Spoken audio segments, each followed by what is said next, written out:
Welcome sa DRS 2.0. Fresh at nagbabagang happenings ba ang hanap mo? Mga padabarkads man yan o mga trending topics? Pwes, sagutin natin yan. Kaya naman isubscribe nyo na ang ating channel para sa mga nagbabagang balita everyday. Welcome back again sa ating YouTube channel mga katabarkads, and for today's video, ang pag-uusapan natin ay tungkol sa mga importanteng kaganapan sa loob at sa labas ng Itbulaga.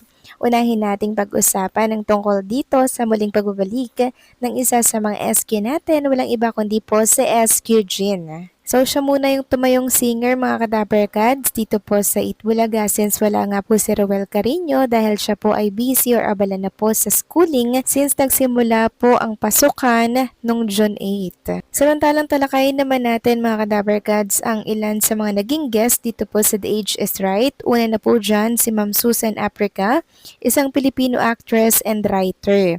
Nagkaroon po sila Raisa May Dizon doon ng aktingan. Since kilala po natin, 'di ba, si Miss Susan Africa bilang isang mahusay talaga at walang inuurungan na role. Naka-eksena niya po kanina si Raisa May Dizon at ginampanan po nila yung true to life story sa buhay ni Raisa May na kung saan ay muntik na nga pong makabasag ng flower base si Raisa May sa isang bahay po ng balikbayan nilang kapitbahay dyan sa Pampanga. Sumuli na naman pong na-open ito mga kadabarkads para nga naman maipamulat sa maraming televiewers na wag tayong mapagmata at mapangmaliit sa kapwa natin dahil darating ang panahon na pwede pong mabaliktad ang pagkakataon at syempre ang mundo. Katulad na lamang po ng sitwasyon noon ni Raisa May Dizon at ng kanyang kapitbahay diyan po sa Pampanga. And also, nakasama din po natin kanina mga kadabarkads bilang secret agent si Ma'am Ninya na kung saan ka makailan. Nag-viral po ang video niya sa mundo po ng social media. Dahil sa kabila po ng pagiging ampun niya, hindi siya nagtamnim ng sama ng loob. Hindi siya nasaktan, bagkus naging mas masaya pa nga po siya dito dahil minahal siya at pinaramdam talaga sa kanya ng tumayong ina niya ang totoong pagmamahal ng isang ina sa anak. Ang tumayo sa kanyang ina ay may sakit pong Alzheimer.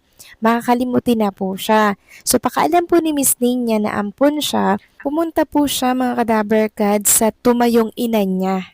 Hindi para po kumprontahin, kundi para magpasalamat dahil kahit hindi siya tunay na anak at ampun siya, hindi siya tinuring na iba. Kaya bilang ganti siya naman daw ang mag-aalaga sa tumayong ina niya. Nung nag-viral po ang video na yan, mga kadabarkads, isa po talaga ako sa naiyak. Malamang kayo din po naiyak din at aminado nga si Ryan Agoncillo na maging siya napaiyak din po sa video na yan. Habang nagkukwento nga po si Miss Ninya kanina, yung Itbulaga studio audience, nagiiyakan din po sila mga kadabarkads. Maging sila Bossing, si Maine, and si Ryan Agoncillo naiiyak din po sa kwentong hatid ni Miss Ninya na talaga namang nagpaantig ng puso sa mga televiewers kanina. Grabe yun mga kadabarkads, nakakahanga po ang kabutihan ni Miss Ninya. Napakabuti po niyang anak, napakabusilak ng kanyang puso. Kaya kanina habang nanonood po ako ng Itbulaga, napaiyak na din po talaga ako mga kadabarkads kasi napakaganda po talaga ng kwento. Talagang may aral po ang mga napapanood natin dito po sa programang Itbulaga. Kaya kudos sa management ng TBJ or ng Itbulaga.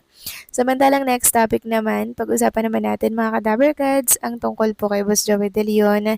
So ngayong araw po ng Huwebes, wala pa rin po siya sa Itbulaga mga kadabarkads. Wait na lang din natin ang kanyang pagbabalik dahil baka mahaba-haba nga naman talaga yung kanyang pagbabalik. Baka abutin nga ito ng ilang buwan bago natin siya makita sa programang Itbulaga. Pero okay lang po yun, basta mag-recover muna at magpalakas muna siya mga kadabarkads. Samantalang congratulations naman kay Queen Amber Torres na kung saan nakuha po ang isang malaking project na TV commercial para naman po yan sa pharmacy. Ayon nga po sa agency, talent agency nila, approved Project Pharmacy. Congratulations Amber, sipagan at galingan palalo para more projects to come pa soon. So deserve po ito ni Queen Amber Torres mga kadabarkads dahil napakahusay ng batang ito lalo na sa actingan na kung saan talaga namang umiiyak po siya. Samantalang next topic naman, pag-usapan naman natin ang tungkol dito sa isang Dabarkads natin na napasugod po sa hospital para nga naman po makapagpa-check up ng kanyang mata dahil na-aksidente po yung kanyang mata. Napasukan or natusukan po ng isang steel dirt mga Dabarkads habang siya po ay nag-grinder. And mabuti na lamang po at natanggal na po yung tumusok. Sobrang sakit daw nito mga Dabarkads at mamamaga pa daw ito ng todo since ang lalim daw po ng natusukan ng steel dirt na pumasok sa kanyang mata. Ayun nga po kay John Ryle, happy Wednesday to all. Good day mga Dabarkads. Kaya pala ilang araw na akong nilalagnat, may nakabaon na pala sa mata ko. Salamat sa Diyos natanggal na ang steel dirt na nakabaon sa mata ko. So grabe yun mga Dabarkads. Sana maging aral po ito sa lahat ng mga Dabarkads natin na nakikinig ngayon. Naingatan po natin ang ating mga mata, lalo na kung tayo nag-grinder, tapos lalo na kung tayo po ay nakasakay sa motor. Mas mainam po na mag-glass na lang tayo or magsalamin na lang tayo para maproteksyonan po ang ating mata. Very sensitive po kasi ang mata kaya kailangan po talaga na ito'y ating ingatan. Samantalang next topic naman, pag-usapan naman natin ang tungkol dito sa malaking partnership sa isa sa mga producer po ng Eat Bulaga. So sabi nga dito sa isang write-ups na lumabas, PTV4 pumasok sa isang partnership deal sa ABS-CBN TV5 at GMA. Inanunsyo ni bagong People Television Network PTV4 General Manager Lino Cayetano sa pamamagitan ng isang official statement ang pinasok partnership deals ng government-operated TV station sa tatlong bigating network sa Pilipinas, ang GMA Network, ABS-CBN Corporation at Mediacos Holding, ang parent firm ng TV5. I am happy to share that ABS-CBN, GMA, and MediaQuest TV5 have reached out to help us at PTV.